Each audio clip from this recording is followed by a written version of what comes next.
Hello friends, myself Richa Tiwari. Good evening to all of you. First of all, I am sorry I was unable to upload my video on previous Saturday and Sunday. Also, due to technical issues, I was unable to start my lecture which was supposed to be started from 1st July, that is postponed. Now, let's start with the video. Oh, this is my third lecture on irrigation management. Last lecture में हमने discuss किया था central institution related to water and fisheries.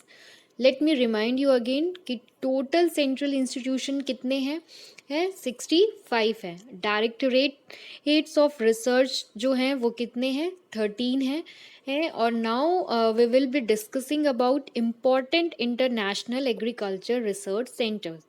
तो total international agriculture research centers कितने हैं if they are 15 in number. और related to water जो है वो सिर्फ एक ही इंस्टीट्यूशन है, इंटरनेशनल वाटर मैनेजमेंट इंस्टीट्यूट, जो कि श्रीलंका में है. और अगेन अगर पानी की बात कर रहे हैं तो फिश की उसके साथ ही कर लेंगे कि द वर्ड फिश सेंटर, जिसको हम लोग इक्लाम बोलते हैं, international centre for living aquatic resources management, वो कहाँ है? मलेशिया में है. मेरे टाइम में फेमस बुक्स के ऑथर के नेम पूछ लिए गए थे, ये जैसे कि इरिगेशन थ्योरी एंड प्रैक्टिस जो है ये किसने लिखा है? तो वो किसने लिखा है? एम माइकल ने लिखा है. एंड एग्रीकल्चर ड्रेनेज जो है this book is written by AK Bhattacharya. Now the present status. अगर इंडिया का प्रेजेंट स्टेटस देखें तो इंडिया की जो पॉपुलेशन है वो वर्ल्ड पॉपुलेशन के कंपैरिजन में 16% है. लैंड एरिया जो है वो 2.4% ऑफ द वर्ल्ड लैंड है. और वाटर रिसोर्सेज को कंपेयर करें तो 5% ऑफ वाटर रिसोर्सेज जो है वो इंडिया के पास है. अब 16% पॉपुलेशन है लेकिन 5% वाटर रिसोर्सेज है, तो इसका मतलब है कि हमें बहुत ही एफिशिएंटली वाटर को यूज़ करना है. नाउ द सेकेंड थिंग कि नेचुरल वाटर रिसोर्सेज जो है वो रीज़न कौन कौन से हैं? तो दो डिस्टिंक्ट इरिगेटेड रीजन्स हैं.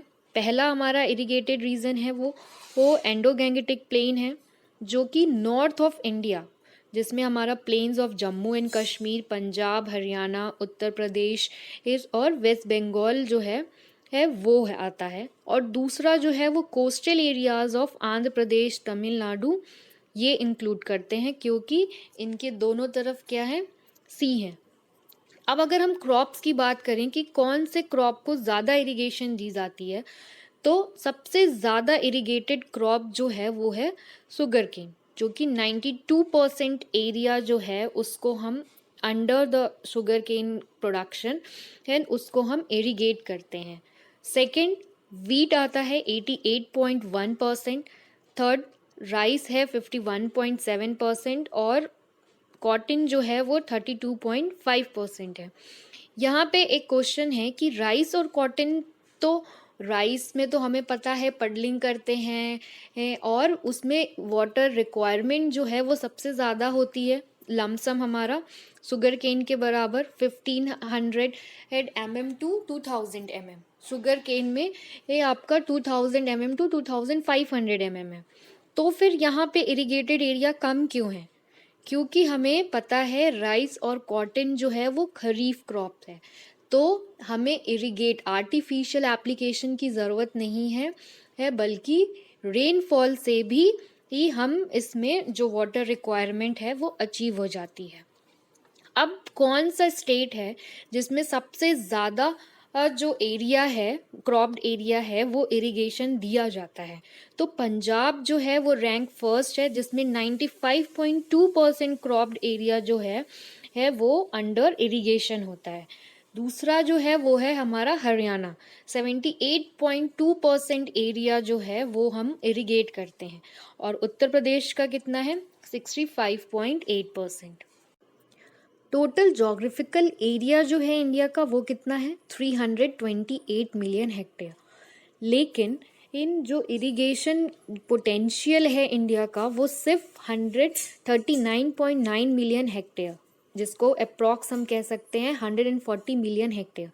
मतलब कि 328 मिलियन हेक्टेयर में से हम सिर्फ 140 मिलियन हेक्टेयर लैंड को इरिगेट कर सकते हैं।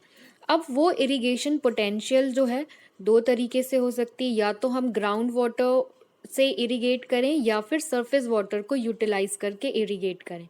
तो irrigation potential of ground water जो है वो 64 मिलियन हेक्टेयर है और irrigation potential of surface water जो है वो है 75.9 मिलियन हेक्टेयर। अब ये जो irrigation potential of surface water है वो भी ही हम major and medium irrigation project में डिवाइड कर देते हैं और माइनर इरिगेशन प्रोजेक्ट में। तो वो 58.5 मिलियन हेक्टेयर जो है वो हम इरिगेट करते हैं through major and medium irrigation project और 17.4 मिलियन हेक्टेयर जो है वो हम इरिगेट करते हैं माइनर इरिगेशन प्रोजेक्ट। पर उससे पहले हमें ये समझना पड़ेगा कि ये मेजर, मीडियम और माइनर इरिगेशन प्रोजेक्ट होता क्या है। Types of irrigation project. For administrative convenience, it is divided into three categories. is major irrigation project, अगर irrigation potential या cultivable command area greater than 10,000 hectare है तो उसे मेजर इरिगेशन प्रोजेक्ट करेंगे। इसका मतलब हुआ कि अगर कोई प्रोजेक्ट एक एबल है to irrigate land more than 10,000 hectare या फिर उसका कॉस्ट ऑफ प्रोजेक्ट जो है वो ₹5 करोड़ है, ठीक है, तो उसे हम मेजर इरिगेशन प्रोजेक्ट कहेंगे। मीडियम इरिगेशन प्रोजेक्ट उसे कहेंगे ये अगर हमारा इरिगेशन पोटेंशियल जो है वो 2000 से 10,000 हेक्टेयर लैंड होगा और अगर कॉस्ट ऑफ प्रोजेक्ट जो है वो 0.25 करोड़ से 5 करोड़ के बीच में है। माइनर इरिगेशन प्रोजेक्ट उसे बोलेंगे, सॉरी स्टूडेंट्स, यहाँ पे लेस देन 2000 हेक्टेयर होगा। By mistake I have written over here greater than 10,000 hectare, तो यहाँ पे क्या होगा 2000 हेक्टेयर और कॉस्ट ऑफ प्रोजेक्ट जो है वो भी लेस देन 0.25 करोड़ होगा। अगर based on the purpose served की बात करें तो single purpose irrigation project, single purpose और multipurpose irrigation project. Single purpose irrigation project उसको बोलेंगे ये जो irrigation project mainly for the irrigation है, लेकिन मल्टीपर्पज़ इरिगेशन प्रोजेक्ट का मेन बेसिस क्या है, इरिगेशन तो है ही लेकिन flood control, power generation, navigation, domestic industrial water supply या फिर कुछ और भी हो, मतलब बहुत सारे पर्पस जो है वो इरिगेशन प्रोजेक्ट जो है वो सर्व कर रहा है। Based on the financial return productive irrigation project होगा और प्रोटेक्टिव इरिगेशन प्रोजेक्ट होगा। प्रोडक्टिव इरिगेशन प्रोजेक्ट उसको बोलते हैं प्रोडक्टिव, मतलब कुछ मिल रहा है प्रोडक्ट, एंड अगर हमारा कॉस्ट बेनिफिट रेशियो है वो लेस देन 1.5 नहीं है तो उसे हम प्रोडक्टिव इरिगेशन प्रोजेक्ट बोलते हैं। प्रोटेक्टिव इरिगेशन प्रोजेक्ट हम उसको बोलेंगे ये जब हम प्रोटेक्शन के लिए यूज़ कर रहे हैं, मतलब वो irrigation project which is use for protection against famine financed from famine relief fund. Now different categories of water and their role in agriculture. तो कैटेगरीज ऑफ वाटर क्या क्या हैं डिफरेंट, तो पहला है ब्लू वाटर। जो ब्लू वाटर किसको कहते हैं, जो कि हमारे सी, लेक्स, रिवर्स और कैनाल्स में जो पानी मौजूद है उसे हम ब्लू वाटर कहते हैं। एंड इसका जो मेनली यूज़ है वो किस लिए करते हैं, हम इरिगेशन के लिए करते हैं और इसकी अवेलेबिलिटी जो है वो डिक्रीज़ होती है with increasing competition from other sector. दूसरा जो है वो है हमारा ग्रीन वाटर। ग्रीन वाटर उसे कहते हैं जो सॉइल में प्रेजेंट है in the form of soil moisture, या फिर जो वो प्लांट में वाटर प्रेजेंट है उसे कहते हैं, जो मोस्टली यूज्ड होता है बाय द प्लांट्स और द क्रॉप्स, जैसे कि फॉरेस्ट में, ग्रासलैंड में और ड्राईलैंड एग्रीकल्चर में। तीसरा है हमारा फॉसिल वाटर, वो वाटर और जो कि ग्राउंड वाटर के फॉर्म में प्रेजेंट है उसे कहते हैं और इसका मेनली यूज़ हम किस लिए करेंगे, एग्रीकल्चर और डोमेस्टिक यूज़ में। इसकी भी अवेलेबिलिटी जो है वो डिक्रीज़ होती है अगर कंपटीशन जो है अदर सेक्टर्स का इंक्रीज़ हो जाता है। The fourth one is the grey water. Grey water किसे कहेंगे? ये जो वेस्ट वाटर हमारे बाथरूम, किचन या वॉश बेसिन से ये निकलता है उसे हम ग्रे वाटर कहते हैं।